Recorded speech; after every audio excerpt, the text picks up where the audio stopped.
तुम चल रहे हो सकता है कि तुम्हारी नजर बस पे पड़े, हो सकता है कि स्कूटर पर पड़े, हो सकता है कि रास्ते में किसी व्यक्ति पर पड़े। व्यक्ति पर पड़े तो भी स्मृति करो कि व्यक्ति की सत्ता किससे है? आहा, मेरे परमात्मा। ड्राइवर, बस भागी जा रही है, कौन चला रहा है? कि बस चला रहा है ड्राइवर। ड्राइवर का शब्द तो नहीं चला रहा है, ड्राइवर में जो चेतना है। ड्राइवर के अंदर यदि चेतना न होती तो ड्राइविंग नहीं करता। तो मेरे परमात्मा की सत्ता से बस भागी जा रही है। दिखे तो बस, लेकिन तुम्हारा मन आसक्त यदि ईश्वर में है तो उधर तुम्हारी स्मृति हो सकती है। पीछे आ गया रिक्शा वाला, धक तुड़ तुड़ तत्तुड़ तत्तुड़ तत्तुड़ धा, तत्तुड़ तत्तुड़ धा। तो क्या तुम डर भी गए? तुम सोचो कि हम नहीं डरे, हमारे मन को भय लगा, क्योंकि मन शरीर में मैं मानता है। इसके भय की अवस्था न थी तब भी मैं था, और इसको भय लगा तब भी मैं हूं, और मेरे को खामखा का भय लगा। रिक्शा तो कहीं निकल गई। ओहो, मैं निर्भय हूं, भय मेरे चित्त को हुआ। हरिओम तत्सत और सब गप सप। ये भी एक सुंदर तरीका है। ओम ओम ओम ओम ओम। भगवान की पटरानियों को हो गया कि हम बहुत भगवान में प्रीति करती हैं। हमारी आसक्ति, हमारी प्रीति प्रभु में ज्यादा है। प्रभु में प्रीति ज्यादा है ऐसा यदि लगने लग जाता है तो तुम मौजूद हो, प्रभु मौजूद है और प्रीति मौजूद है। प्रीति वाले को यह नहीं होता कि हमारी प्रीति और ज्यादा, प्रीति वाला हम अलग बचता नहीं। भगवान ने देखा कि इनको भ्रमणा घुस गई। श्री कृष्ण ने की लीला, श्री कृष्ण की द्वारका स्वर्ग को भी फीका कर रही थी। इतना दे दीप्यमान ऐश्वर्य, इतनी सुव्यवस्थाएं, और कृष्ण जी चिल्लाए। श्री कृष्ण ने लीला की, और लीला करना उनके तो दायात का खेल है। हाय रे पीड़ा हो गई, पेट में दर्द है। हकीम आए, वो आए, उपचार हुए, लेकिन पीड़ा मिट नहीं रही। इतने में नारद जी आए। नारायण नारायण, प्रभु क्या हुआ? बोले नारद, अब क्या तेरे को बताओ, तू तो समझ जाएगा। पेट में बड़ी पीड़ा है। इशारे से कुछ संकेत कर दिया। नारद तो बुद्धिशाली थे, समझ गए कि ये पटरानियों का अहंकार मर्दन करने के लिए कर रहे। बोले भगवान, तुम्हारे को पीड़ा हो रही है, अब दवाई तो, हकीम तो थक गए, अब क्या कोई इलाज? बोले बस नारद, अब तुम ही बचा सकते हो मेरे को। बोले भगवान आज्ञा करो, मैं क्या करूं? आज्ञा तो क्या, दवाई तो है, लेकिन इस दवाई का अनुपात जो है ना, कोई भक्त शिरोमणि हो, जो मेरा सच्चा भक्त हो, उसकी चरण रज के साथ ले जाए, तभी ये पेट की पीड़ा दूर होगी, नहीं तो नहीं हो सकती।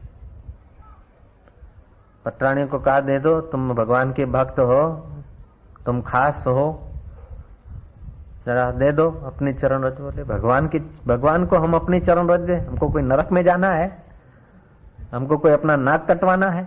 किसी ने दी नहीं। नारद जी पहुंच गए वृंदावन। गोपियों को कहा कि भगवान बीमार हैं? हमारे ठाकुर जी, हमारे इष्ट, हमारे प्रेमास्पद बीमार? नारद जी जल्दी बताओ क्या हुआ है और कैसे दूर होगा? बोले पेट में दर्द हुआ है। कैसे दूर होगा? दवाई भी है, सबके पास है, लेकिन कोई देगा नहीं। कोई नहीं, हमारे पास हो सके तो हम दे दें। बोले तुम्हारे पास भी है, तुम नहीं दोगी? बोले नहीं, क्यों दोगी? हमारा तो प्राण तन मन जीवन धन सर्वस्व श्री कृष्ण है। हमारे इष्ट को, हमारे प्रेमास्पद को यदि सुख हो सकता है, हमारे प्रेमास्पद का दुख मिट सकता है, हमारा प्रेमास्पद यदि आनंदित हो सकता है, तो फिर हम तो अपना सर्वस्व निछावर कर दे। बताओ जल्दी करो देव ऋषि, देर न करो। देव ऋषि ने कहा कि देर तो नहीं करता हूं, लेकिन तुम दोगी नहीं, और दोगी तो नरक में पड़ोगी। इष्ट के लिए यदि नरक मिलता है तो हम हजार बार उस नरक में जाएंगे। हमारे कृष्ण यदि ठीक हो जाते हैं तो हमको नरक में जाना है तो कोई बड़ी बात नहीं। नरक में जाकर भी उनके लिए हम सुखरूप हो सकती है ना, काफी है इतना। नारद जी धीरे से कहते हैं तो फिर तुम्हारी चरण रज दो, और चरण रज को मिलाकर दवाई बनाई जाएगी और श्री कृष्ण को अनुपात दिया जाए। गोपियों ने पैर पसार दे, बोले ले लो। नारद बोलते सोचो जरा, किसके लिए दे रही हो? श्री कृष्ण के लिए अपने पैरों की धूली, जरा संभलो, जरा अकल का उपयोग करो। महानरक मिलेगा, रौ नरक मिलेगा। गोपियां कहती है रौ नरक, लेकिन किसके लिए मिलेगा? इष्ट के लिए मिलेगा ना, कोई हरकत नहीं, ले जाओ ले जाओ, हम जाएंगे। अघासुर, धनकासुर, बकासुर, ये सुरों को तो मार दिया, तो उस जिसने सुरों को असुरों को मार दिया, धनकासुर आदि नरकों को मार दिया, तो उसके लिए हम यदि मर भी जाएं तो हमारे लिए वो नरक नहीं बचेगा। पैर पसार दिए नारद जी, तो चरण धूलि इकट्ठी करके पोटली बांधे, अपने सिर पे रख के धन्य धन्य हो रहे। जो अपने इष्ट के लिए, जिसमें मन आसक्त है, उसके लिए नरक में जाना है तो हम तैयार हैं, जो भी कुछ करना पड़े हम तैयार हैं। ऐसा व्यक्ति सचमुच रहस्य को समझने का अधिकारी हो जाता है। वो जो साथ में है पटरानियां, उनकी कोई कीमत नहीं है, और ये जो दूर हैं गोपियां, उनकी चरण रज की पोटली बांधकर नारद जी ने सिर पर रखी और धन्य धन्य होते हुए आए, द्वारका पहुंचे। मिल गई चरण रज। हाँ, भगवान ने नजर डालते कहा उनके पटरानियों के तरफ कि वो गोपियां कैसी पागल हैं। नारद जी उनको समझाया नहीं कि नरक में जाना पड़ेगा। नारद ने कहा मैंने तो बहुत उनको समझाया, लेकिन उन्होंने कहा कि यदि भगवान की, हमारे इष्ट की पीड़ा जाती है तो हम नरक में जाएंगे तो भी कोई हरकत नहीं। एक बार नहीं, 1000 बार, लाख बार रौ नरक मिले तो हमें मंजूर है, यदि एक क्षण के लिए भी हम उनके उपयोगी हो सकते हैं तो। वो पटरानिया का तो सिर नीचे हो गया। भगवान ने बोली अनुपात और ठीक हो गए। ये शास्त्रों में जो आख्यान आते हैं, उन आख्यानों से इतना तो जरूर लगता है कि जहां प्रेम है वहां कोई नेम नहीं है। जहां प्रेम है वहां शुद्धि अशुद्धि का भी ज्यादा नेम नहीं।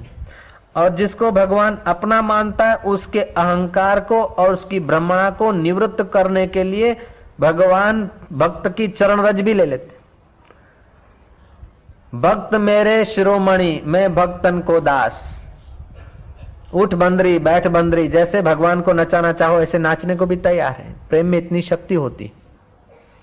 लेकिन प्रेम करने वाला फिर अपनी डिमांड नहीं रखता। प्रेमास्पद को हम कैसे अनुकूल हो ऐसा सोचता है। ऐसे ही भगवान अर्जुन को प्रेम कर रहे हैं। अर्जुन तो युद्ध में विजय होना चाहता था, और युद्ध में हमारे मित्र और स्नेही न मरे और हमें राज मिल जाए। भगवान का प्रेम था, स्नेही और मित्र न मरे और फिर हमें राज्य मिल जाए, उस आकांक्षा से तो भगवान का सहयोग किया था। लेकिन भगवान का प्रेम था तो अर्जुन को कैसे घुमा के, बुझा के, समझा के आत्मज्ञान के तरफ ले गए। ओम ओम ओम ओम ओम श्री राम।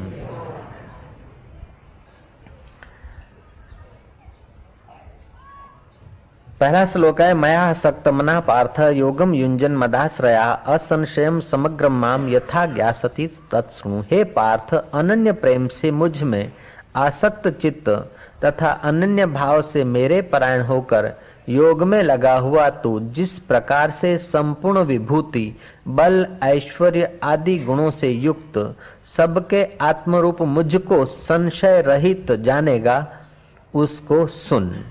अब दूसरा श्लोक चालू होता है, ज्ञानम तेहम सविज्ञानम इदम वक्ष्याम्य शेषतः यद ज्ञात्वा नेह भूयो अन्यत ज्ञातव्यम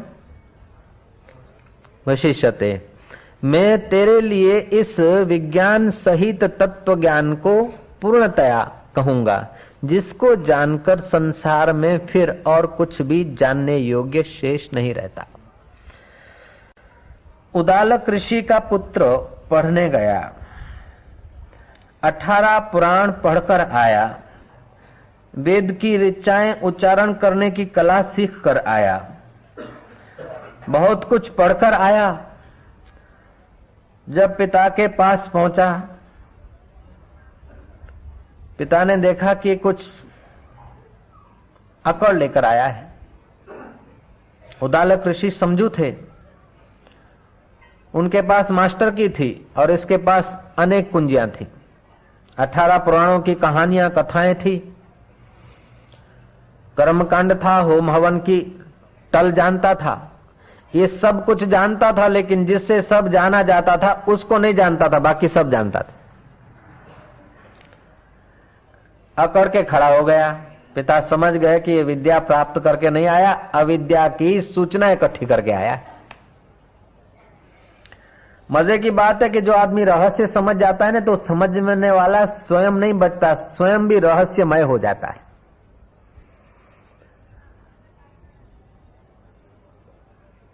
नानक के जीवन की कथा कहते कि नानक जी नदी में गए और खो गए। बाला मर्दाना भागे, खबर की, लोगों ने ढूंढा, भागे, रोने वालों ने रो लिया, खुशी मनाने वालों ने मना लिया कि अच्छा हुआ। और नानक जी उस सरिता से 3 दिन के बाद निकले।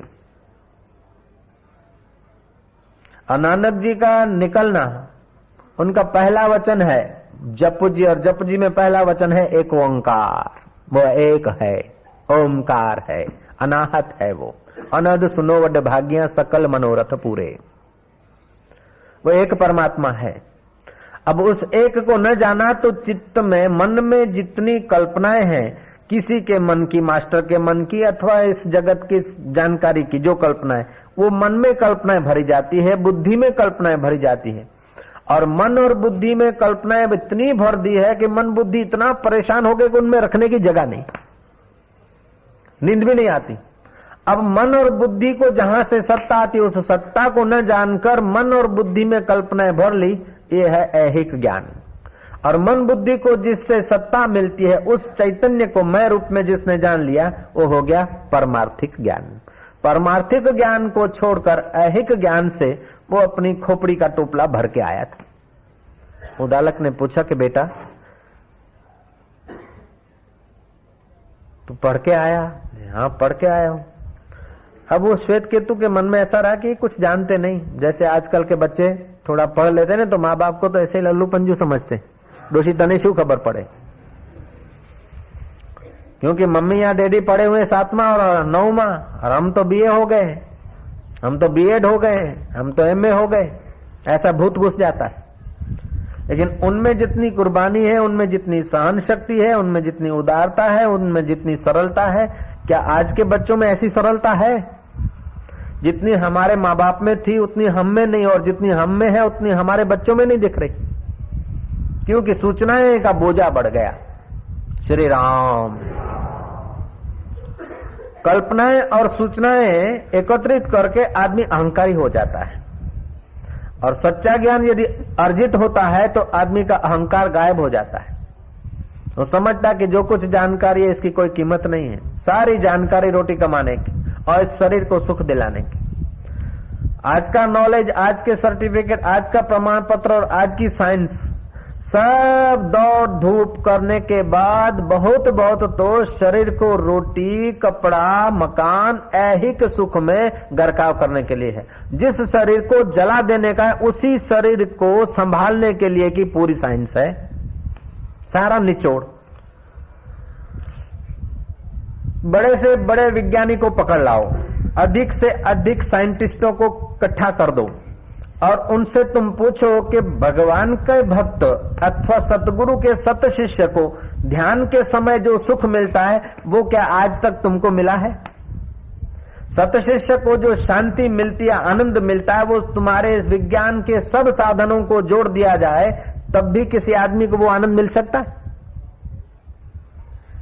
मैंने बात कही थी सुकरात की। सुकरात को किसी धनी आदमी ने कहा, मैं लाखों रुपए तुम्हारे लिए खर्च कर सकता हूं, जितने डॉलर चाहिए मैं दे सकता हूं, तुम चलो मेरे साथ स्टोर में। जो ऐहिक सुविधाएं हैं, जो शरीर के लिए चाहिए, घर के लिए चाहिए, फर्नीचर के लिए चाहिए, ओढ़ने के लिए चाहिए, बिछाने के लिए चाहिए, पहनने के लिए चाहिए, दिखाने के लिए चाहिए, जो कुछ चाहिए चलो। और वहां तो बड़े बड़े स्टोर्स होते, और स्टोरों की बाजार भी होती है, 2, 5, 7, 10 स्टोर साथ में, ऐसी बाजारें भी होती। बढ़िया से बढ़िया स्टोरों में गए, घूमे,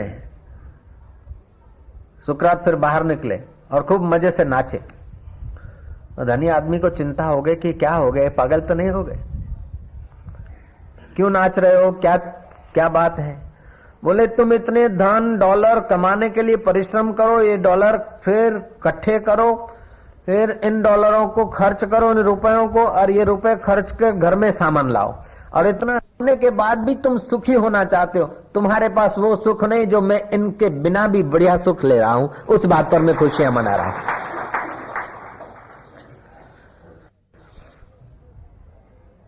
तो भारत ने हमेशा ऐसे सुख के तरफ नजर रखी कि जिसको कोई बाह्य परिस्थिति की आवश्यकता नहीं, जिस सुख के लिए बाहर की परिस्थितियों की गुलामी नहीं, और जिस सुख के लिए भय नहीं, और जिस सुख में किसी का शोषण न हो। बाहर के सुख में तो कईयों का शोषण होकर केंद्रित होता है, और सुख की वासना, उस विषय की वासना होती है, उतनी देर वो सुख होता है। विषय मिल गया, वासना निवृत्त हुई, उस घड़ी भर के लिए सुख हुआ, वासना दूसरी चालू हुई तो सुख गायब हो गया। लेकिन अंदर का सुख जो है वो वस्तुओं को एकत्रित करके अथवा किसी को शोषण करके, पत्नी बोलती है मैं पति को प्यार करती हूँ, पति में आसक्त हूँ, पति कहता है मैं पत्नी में आसक्त हूँ। श्री कृष्ण यदि आसक्ति बताते हो उसका अर्थ तुम जैसा पति पत्नी से घटित करते हो, ऐसा अर्थ नहीं।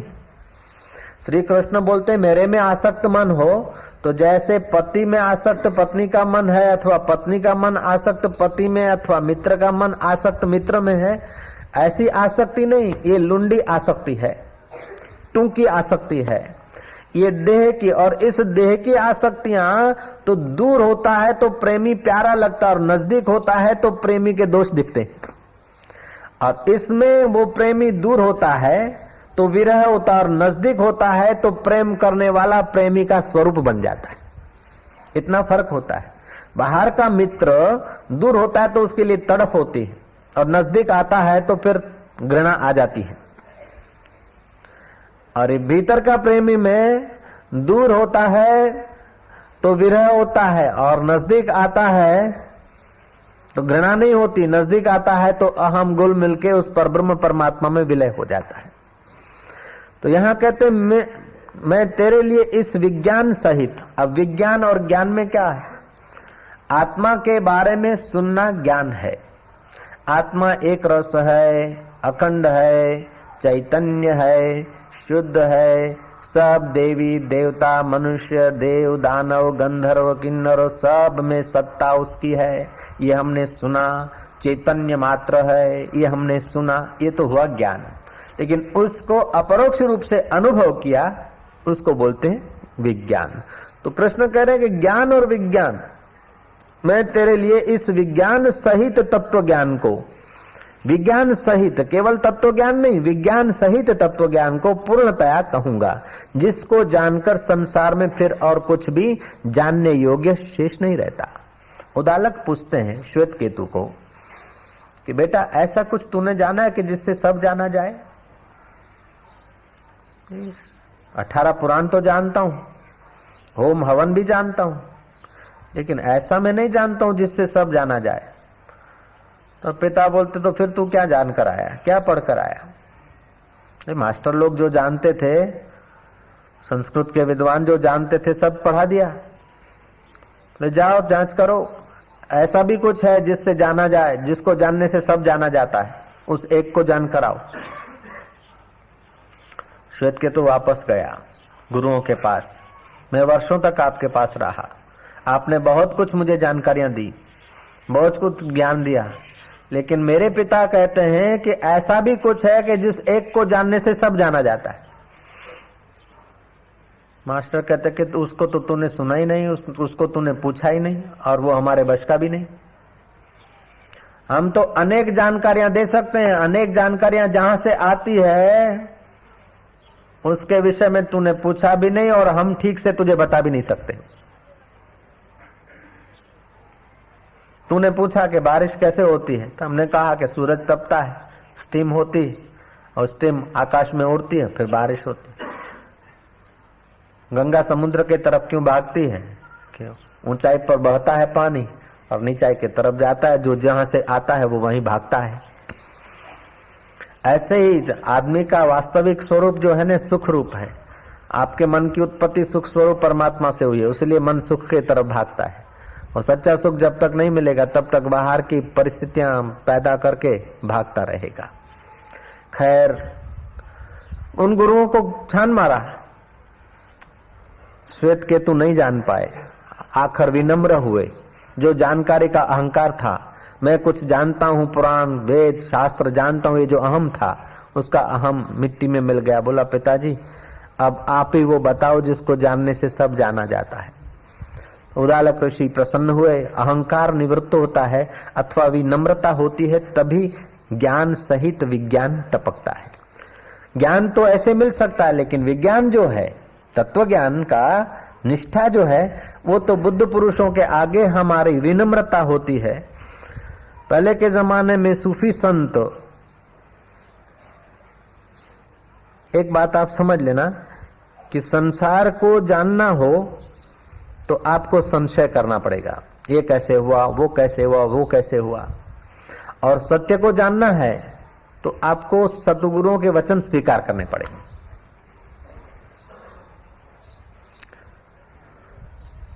संसार को जानना है तो संदेह चाहिए, और सत्य को जानना है तो स्वीकार चाहिए। अब तुम गए मंदिर में, भगवान बुद्ध की मूर्ति है और भगवान समझ के तुमने प्रणाम किए। विष्णु की मूर्ति है, तुम्हें माता च पिता तुम्हें बंधु च सखा तुम्हें विद्या द्रविणम तुम्हें सर्वम मम देव देवा। ऐसा नहीं सोचोगे कि ये तो कुछ बोलते नहीं है, माता पिता कैसे हो सकते हैं, ये तो जयपुर के 8,500 रुपए के आए हुए हैं। ऐसा नहीं, वहां तुम्हें संदेह नहीं करना होगा, ये भगवान है, क्योंकि प्राण प्रतिष्ठा है की हुई है, ये भगवान है, इससे मेरा मंगल होगा, इससे मेरा कल्याण होगा, ये आपको मानना पड़ेगा। गए अंबाजी, अंबे मात की जय, लाखो आवे ने लाखो जाए, मारी मां तारा द्वारे, मां तू दया करजे, છોકરાને હાજુ રાખજે। मारा छोकरा नहाता धोता थाय, અત્યારે तो તાવમાં પડ્યા છે। अब वहां संदेह नहीं करेगा कि माताजी को पुजारी नहलाता है। होम होम, वहां मान लेना है कि माता की कृपा से छोकरे नहाते धोते हो जाएंगे, छोकरे ऐसे हो जाएंगे। तो धर्म में जो है तुम्हारा संदेह नहीं, लेकिन तुम्हें स्वीकार करना पड़ता है। स्वीकार करते करते करते करते तुम एक ऐसी जगह पर आते हो कि तुम्हारी अपनी पकड़ जकड़ नहीं रहती और तुम स्वीकृति दे देते हो। अब जब स्वीकृति दे देते हो तो ऐसी तुम्हारे में वो जो समझ है श्रद्धा का रूप ले लेती है, और श्रद्धा का रूप जब कोई सदगुरु के पास पहुंचता है तो फिर वो श्रद्धा के बल से तुम जो आज तक देह को मैं मान रहे थे, ये भी तो पुतला है, इस देह को मैं मान रहे थे, मन में जो आता था वो मेरा मान रहे थे, आंखों से जो दिखता था तो तुम बोलते मैं देखता हूं, कान से जो सुनाई पड़ता था तो तुम बोलते मैं सुनता हूं, नाक से जो सूंघते थे तो तुम बोलते मैं सूंघता हूं। वो जो तुम्हारा मैं और मेरा नाक और मैं सूंघने वाला, मेरी आंख और मैं देखने वाला, मेरा कान और मैं सुनने वाला, मेरा पेट और मैं खाने वाला, ये जो तुम्हारी सदियों की मान्यता है, भ्रमणा है, अब ये स्वीकार के रास्ते तुम चले हो तो गुरु समझाएंगे कि ये तुम नहीं करते हो, तुम्हारे शरीर में आंखें और मन का मेल होकर दिखता है, कान और मन का मेल होकर सुनाई पड़ता है। इन सब को जो देखता है, जो मन को देखता है, जो बुद्धि के निर्णय को देखता है, वो आत्मा तू है, तत्वमसि मान ले। तो फिर तुम ये ऊंची बातें भी मानने लग जाते हो, और जब ऊंची बातें मानने लग जाते हो तो ऊंचे तत्व का साक्षात्कार हो जाता है। ये हुआ ज्ञान सहित विज्ञान। अब मैं आत्मा हूं, कैसे आत्मा हूं, ऐसा प्रश्न पूछ सकते हो, लेकिन तुम्हारे हृदय में यदि श्रद्धा है और स्वीकार करने की क्षमता है तो वो प्रश्न का उत्तर मिलेगा तो तुम्हारे हृदय में बैठेगा। नहीं तो प्रश्नों के उत्तर कितने भी मिले, ऐसा कोई शब्द नहीं जिसका प्रतिवाय न हो, ऐसा कोई प्रश्न का उत्तर नहीं है जिसका तर्क करके तुम खंडन न करो। तो सत्य तर्क से सिद्ध नहीं होता, लेकिन सत्य तो सारे तर्क जिससे सिद्ध होते हैं अथवा सारे तर्क पैदा होकर जिसमें लीन हो जाते हैं, वो सत्य स्वरूप परमात्मा तर्कों का विषय नहीं और मान लेने का विषय नहीं, अपितु वो सब विषय उसी से उत्पन्न होते हैं, उसी में लीन हो जाते हैं। ये जब श्रद्धा होती है, स्वीकार करने की क्षमता होती है, ईश्वर में प्रीति होती है, तो ईश्वर के समग्र स्वरूप को जान लेता आदमी। नहीं तो क्या कि ईश्वर के एक एक खंड को आदमी पकड़ लेता है। मेरा तो भगवान है झूलेलाल, झूलेलाल ही भगवान है, तो झूलेलाल झूलेलाल करेंगे तो आनंद आएगा, और दूसरे किसी भगवान की जय कर दी तो मेरा आनंद गायब हो जाएगा। अथवा तो मेरा तो इष्ट है राम जी, अब राम जी की जय हुई तो ठीक, और कृष्ण की जी जय हुई तो ना। जब राम तत्व को जाना, झूलेलाल तत्व को जाना, कृष्ण तत्व को जाना, तो पता चलेगा कि सत्ता एक है, आकृति अनेक है। सत्ता एक है, रूप अनेक है। जैसे तुम्हारे अंदर सत्ता एक है, आंख देखती उसके रूप अनेक है। सत्ता अंदर एक है, कान सुनते शब्द, उसके शब्द अनेक हैं। गंध अनेक है, लेकिन देखने की सत्ता एक। जैसे तुम्हारे शरीर में सत्ता एक है, ऐसे सबके शरीरों में सत्ता एक है। मनुष्यों के शरीर में तो सत्ता एक हुई, लेकिन उसी सत्ता से गाय की आंखें देखती जिसकी सत्ता से तुम देखते हो, उसकी सत्ता से ही भैंस देखती है जिसकी सत्ता से तुम देखते हो। हाँ, भैंस की बुद्धि में, तुम्हारी बुद्धि में, गाय की बुद्धि में और भैंस की बुद्धि में फेर हो सकता है, लेकिन सत्ता में फेर नहीं होता।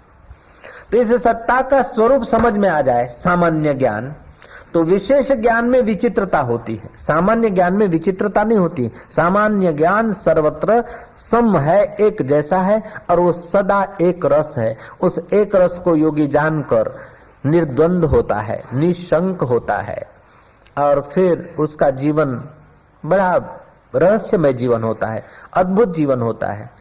ऐसे पुरुष की तुलना तुम किससे करोगे? अष्टावक्र कहते हैं तुलना के न जायते। जिसने अपने आत्मा में विश्रांति पाली है, जिसने उस रहस्य को जान लिया है, ज्ञान और विज्ञान को समझ लिया है, उसकी फिर तुलना किससे करोगे? उसको तुम किससे मापोगे?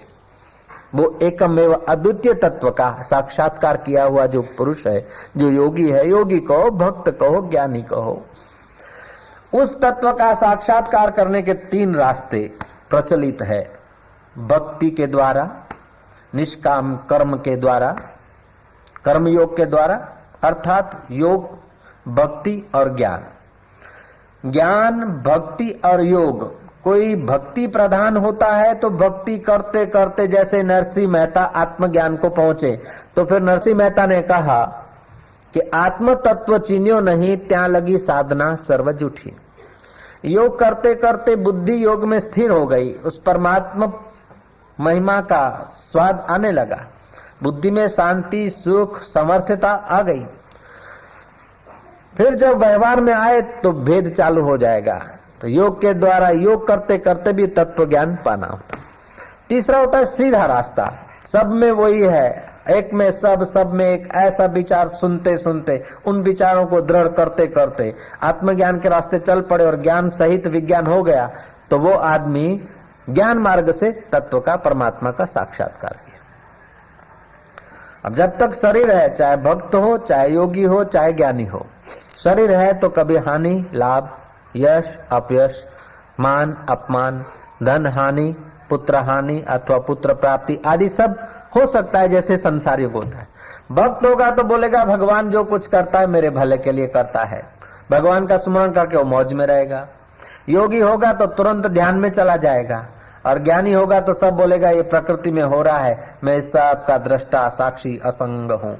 असंग हूँ ये भी प्रारंभिक ज्ञानी है, यदि पूर्ण हो गया तो असंग हूँ कहने की जरूरत नहीं पड़ेगी, वो तुरंत अपना शंकर सहज स्वरूप संभारा, लागी समाधि अखंड अपारा। पार्वती जी को कहा कि राम जी की परीक्षा मत लेना, और पार्वती वह सीता बनकर चली गई राम जी के आगे। और राम जी ने ऐसा नहीं कहा कि सीता इधर आओ, अथवा पार्वती, नहीं, राम जी ने कहा कि मेरे पिताजी कहाँ हैं। माता कहते हैं तो सीता का वेश है, सीता के वेश को माता जी कहते हैं तो भी अच्छा नहीं लगता, और सीता कह के बुलाते हैं तो धोखा है, बोलते हैं कि मेरे पिताजी कहाँ हैं। तो पार्वती शर्मिंदी हो गई कि मैं परीक्षा लेने को सीता का रूप बनाया, लेकिन तो जानी जाना हार है। शिव जी ने बोला था परीक्षा नहीं लेना, लेकिन मैंने लिया, अब अपना चली गई। पार्वती गई, शिव जी ने पूछा क्या हुआ? बोले कुछ नहीं, ऐसे ही मैं तो घूम के आए, कुछ परीक्षा नहीं ली। और शिव जी ने ध्यान करके देखा कि ओ ये तो सीता बन गए थे। बोले स्त्रियों को कितना भी समझाओ, कितनी भी इधर सच्ची बातें करे, लेकिन स्त्री का स्वभाव सचमुच ऐसा ही खटपटिया स्वभाव है। कब तक स्त्रियों के साथ झंझट करते रहोगे? स्त्रियों को कब तक समझाते रहोगे, संभालते रहोगे, सुधारते रहोगे? शंकर सहज स्वरूप संभारा, लागी समाधि अखंड अपारा। अपने स्वरूप को संभालते ही तुरंत अखंड समाधि में चले गए। ओम ओम ओम ओम ओम।